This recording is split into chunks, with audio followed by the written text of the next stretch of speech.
Catus Maximus here, just doing a video. This is actually going to be a short one, documenting these Duro-Chrome USA. Kind of hard to see where it says Duro-Chrome there. Interesting tool company from 60s, 70s. I think they were around a lot earlier than that, but man, there were a lot of hand tool companies in the United States, and once you start hitting the 80s, 90s, and 2000, just a vast majority just either went bankrupt or were bought out and their names closed out. But a lot of great tool brands, and so I wanted to just mention these tongue and groove or channel lock style pliers. These happen to be, I think, like an 8-inch, or no, I think these are a 10-inch pair. If we can get the part number on there, it's just so hard to see. I think that's a 2153, something like that.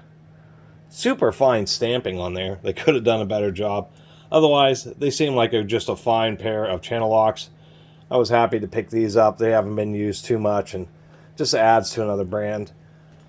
Channel lock pliers are a very commonly copied tool, right along with Crescent style adjustable wrenches, and of course hammers.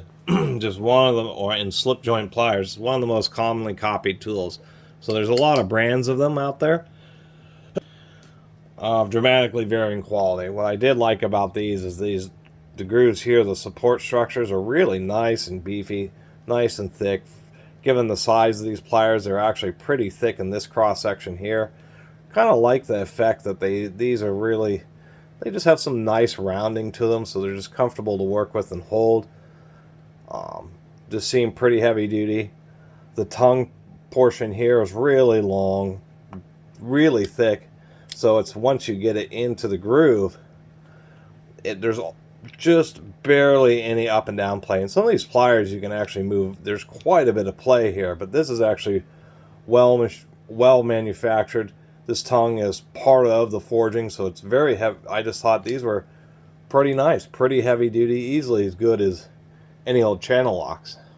They're not that old because, of course, vinyl dipping handles only, I think that really was a 1980s thing when that really started to happen.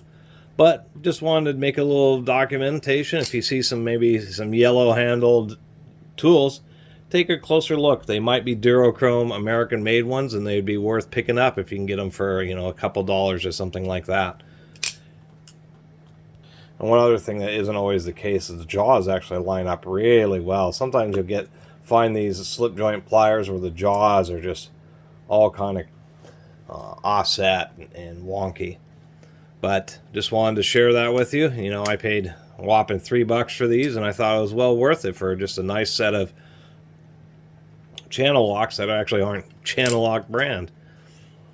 Anyway, really appreciate everybody who's been watching. See you next time.